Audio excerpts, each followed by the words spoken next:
अगर आपके बच्चे को भी उल्टियों की शिकायत रहती है, उसका जी मचलाता है, बार बार उल्टियाँ होती रहती हैं, अगर आप कहीं भी ट्रैवलिंग करते हैं उसको उल्टियों की शिकायत रहती है, अगर इस तरह की भी आपके बच्चे को कोई भी शिकायत है तो उस केस में आपको कौन सी दवा उसको देनी चाहिए जिससे कि उसकी उल्टियाँ रुक जाएं, उसका जी मचलाना बंद हो जाए, उसके बारे में मैं आपको बताऊंगी।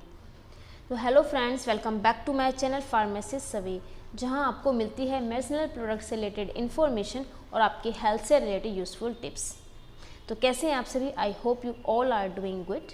तो आज की इस वीडियो में जैसे कि मैंने आपको बताया कि अगर आपके बच्चे को वॉमिट होना या फिर जी मचलाना ऐसी भी कोई भी दिक्कत है तो उस केस में आपको कौन सी दवा लेनी चाहिए उसके बारे में मैं आपको बताने वाली हूँ। बच्चों की उल्टी रोकने के लिए आप वोमेकाइन सिरप का यूज़ कर सकते हैं। अगर आपको वोमेकाइन सिरप मेडिकल स्टोर से नहीं मिलता है तो उसकी जगह आप दूसरे ऑल्टरनेटिव सिरप्स भी यूज़ कर सकते हैं, जैसे कि वोमेटॉन, एमेनेक्स्ट, एमेसेट, ओनडैम, जोफर, इस तरह के सिरप आप ले सकते हैं। बेसिकली जो सिरप्स होते हैं ये कैंसर कीमोथेरेपी के बाद, रेडियोथेरेपी के बाद या कोई भी सर्जरी हुई है उसके बाद बच्चों में जो उल्टी की प्रॉब्लम होती है उसके केस में डॉक्टर इसको प्रिस्क्राइब करते हैं। इनमें से आप किसी भी सिरप का यूज़ कर सकते हैं क्योंकि इन सभी सिरप के अंदर जो कंपोजिशन है वो है ओंडेसिट्रॉन की। ओंडेसिट्रॉन का जो काम होता है वो होता है हमारे बॉडी में सेरोटोनिन जो केमिकल होता है उसके एक्शन को ब्लॉक करना, उसको रिलीज़ होने से रोकना, क्योंकि सेरोटोनिन केमिकल की वजह से ही हमारे अंदर जी मचलाना, उल्टी जैसी फीलिंग हमें महसूस होती है। ओंडेसिट्रॉन एक एंटी एमेटिक होता है जो वोमिटिंग और नोज़िया जैसी फीलिंग्स को रोकता है।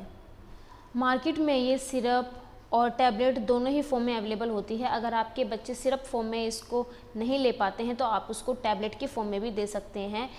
उस केस में आप ओनडेम MD4 अपने बच्चे को दे सकते हैं, क्योंकि ये एक माउथ डिज़ोल्वेबल टैबलेट होती है जो मुंह में डालने के बाद अपने आप से घुल जाती है। अब अगर इसकी डोज़ की बात करें तो जो डॉक्टर होते हैं वो बच्चे को उसकी एज, जेंडर और उसकी मेडिकल कंडीशन देखने के बाद ही इसको प्रिस्क्राइब करते हैं, उतनी ही डोज उसको देते हैं। इसको 6 महीने से कम का अगर आपका बच्चा है तो प्लीज़ आप उसको अपने डॉक्टर से सलाह लेने के बाद ही इसको दें। अगर आपका बच्चा 4 साल से ऊपर है तो आप उसको उसके बॉडी वेट के अकॉर्डिंग उसको दे सकते हैं। जैसे कि अगर आपके बच्चे की एज 5 साल है तो आप उसको 5 ml इसकी दे सकते हैं। बेसिकली इसको दिन में 3 बार लिया जाता है। अगर एक बार लेने के बाद आपके बच्चों को आराम नहीं होता है तो आप इसको 2 से 3 बार दिन में दे सकते हैं। लेकिन अगर आपको एक डोज़ लेने के बाद, 2 डोज़ लेने के बाद आराम हो जाता है तो इसको ज़्यादा ना लें। इसको लेते समय आपको कुछ बातों का ध्यान रखना है कि जैसे अगर आपका बच्चा 4 साल से कम उम्र का है तो आप अपने डॉक्टर से कंसल्ट करने के बाद ही उसको दें, खुद से बिल्कुल ना दें। अगर आपके बच्चे को इससे कोई एलर्जी है तो उस केस में भी आप अपने बच्चे को इसको ना दें। अगर आपको बच्चे को पहले से किसी किडनी, हार्ट या लंग से रिलेटेड कोई भी डिसीज़ है या प्रॉब्लम है तो उस केस में भी आप अपने बच्चे को इसको ना दें।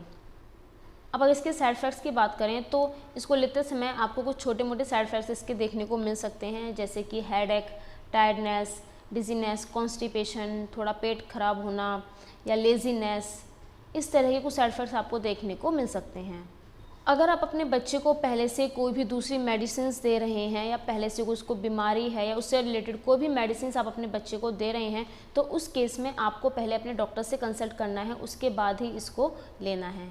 तो ये थी बात ओंडेसिट्रॉन के बारे में। आपको इन्फॉर्मेशन कैसी लगी? अगर अच्छी लगी हो तो प्लीज़ लाइक द वीडियो और अपने फ्रेंड्स और फैमिली के साथ भी ज़रूर शेयर कीजिए, जिससे कि उनके भी कुछ काम आ सके। एंड प्लीज़ मेरे चैनल को ज़रूर सब्सक्राइब कर लीजिए, क्योंकि ऐसी ही लेटेस्ट और इन्फॉर्मेटिव वीडियोस मैं आप सभी के साथ टाइम टू टाइम शेयर करती रहती हूँ। तो चलिए फिर मिलते हैं नेक्स्ट वीडियो में ऐसे ही यूज़फुल इन्फॉर्मेटिव वीडियोस के साथ। तब तक के लिए thank you and take care of yourself.